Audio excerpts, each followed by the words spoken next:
Do you find yourself wide awake at 3 a.m., night after night? While many dismiss this as just part of getting older, what I discovered after 3 decades in geriatric medicine might surprise you. That consistent 3 a.m. waking could be your body's way of signaling something serious. I'm Dr. Elliot Graves. After 30 years specializing in geriatric medicine, I've helped thousands of seniors overcome sleep disruptions that were silently affecting their health. Today, I want to help you too. In this video, I'll share what those middle-of-the-night awakenings might really mean, 3 hidden causes most doctors miss, and the simple solutions that have helped my patients regain restful sleep without relying on medication. Point 1. The hidden dangers of fragmented sleep. First, let's talk about why waking at 3 a.m. matters more than you might think. Many of us brush it off as just an annoyance, but the science tells a different story. Margaret was 72 when she first came to see me. She'd laugh it off saying, "Oh, it's just my age, Dr. Graves. I wake up every night around 3, stare at the ceiling for an hour, then doze until morning." She didn't think it was worth mentioning to a regular doctor. But after 6 months of these disruptions, Margaret noticed her memory wasn't as sharp. She'd forget where she placed things and struggled to recall names. What Margaret didn't realize was that her fragmented sleep was directly impacting her brain health. During deep sleep, your brain performs essential maintenance. It clears away waste products, including those associated with cognitive decline and Alzheimer's disease. This cleaning process, called the glymphatic system, works primarily during your deepest sleep cycles. When Margaret implemented the changes we'll discuss today, not only did her sleep improve within 3 weeks, but she reported feeling mentally sharper during the day. "It's like someone turned the lights back on," she told me. Remember, consistent sleep fragmentation isn't just about feeling tired. It's associated with increased risks of cognitive decline, weakened immunity, and even heart problems. This isn't meant to frighten you, but to emphasize that addressing this pattern is truly worth your attention. Point 2. 3 common causes of 3 a.m. waking. Now, let's explore the 3 most common reasons you might find yourself regularly awake at 3 a.m., and they're often missed even by good doctors. Robert, age 68, was a retired engineer who tracked everything. He showed me his sleep journal with precise wake-up time, consistently between 2:45 and 3:30 a.m. His doctor had prescribed sleep medication, which left him groggy the next day. When we looked deeper, we discovered his waking coincided with a drop in blood sugar. Many people experience what we call nocturnal hypoglycemia, where blood sugar levels drop during the night, triggering a stress response that wakes you up. Your body essentially sounds an alarm, releasing adrenaline and cortisol to raise blood sugar. These stress hormones, unfortunately, also wake you up. The second common cause is breathing disruptions. Frank, at 75, thought his nighttime waking was normal until his wife noticed he would often gasp right before waking. A sleep study revealed mild sleep apnea. His breathing would pause briefly, oxygen would drop, and his brain would jolt him awake. And third, something we often overlook, timing of medications. Jean, 70, was taking her blood pressure medication right before bed. What she didn't realize was that it was acting as a diuretic, increasing her need to urinate precisely around 3 a.m.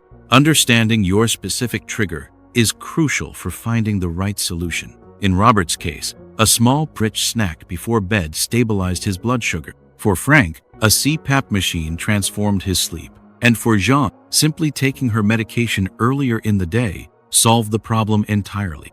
Point 3. Natural solutions that actually work.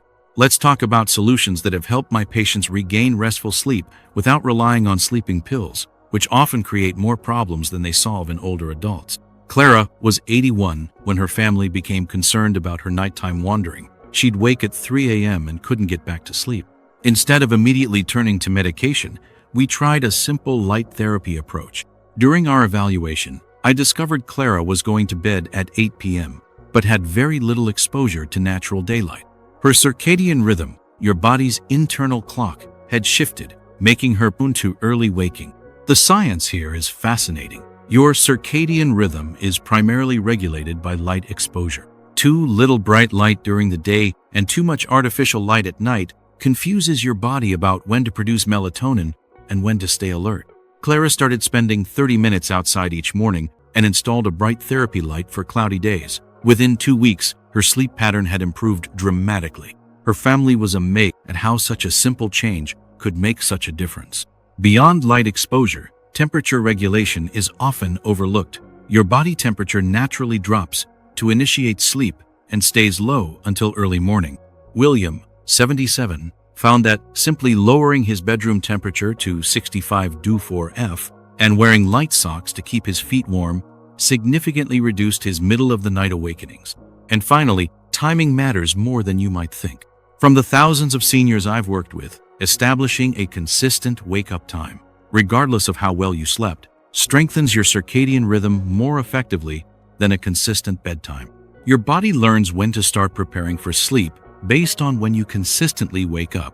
Point 4. When to seek medical help immediately. While many sleep disruptions respond well to the approaches we've discussed, there are situations that warrant immediate medical attention. Harold was 69 when he started waking at night with chest discomfort he attributed to indigestion. His wife insisted he mention it during our appointment. I'm grateful she did. What he described wasn't typical reflux, but symptoms of nocturnal angina, a form of chest pain that can indicate coronary artery disease. If your nighttime awakening comes with chest pain, significant shortness of breath, severe headache, confusion, or if someone notices you stop breathing repeatedly during sleep, please don't wait to get help. These could indicate serious conditions requiring prompt medical evaluation. Many seniors hesitate to bother their doctors about sleep issues, but I always tell my patients that sleep is a vital sign of your overall health, just as important as your blood pressure or heart rate.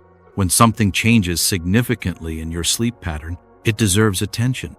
Let's recap what we've covered today about those 3 a.m. awakenings. First, fragmented sleep isn't just an annoyance. It can impact your cognitive health, immunity, and heart function. Second, common causes include blood sugar fluctuations, breathing disruptions, and medication timing.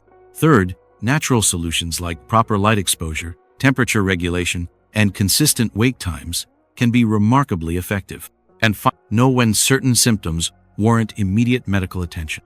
Remember, you don't need to accept poor sleep as an inevitable part of aging. Small, consistent changes can lead to significant improvements in both your sleep quality and overall health. I'd love to hear from you in the comments. Which of these potential causes resonates most with your experience? And if you found this information helpful, please consider subscribing for more insights from my 3 decades working with seniors just like you. In my next video, I'll be revealing the shocking link between sitting and dying early after 60 and the simple 5-minute routine that can counteract even long periods of sitting. You definitely won't want to miss this information that could add years to your life. See you then.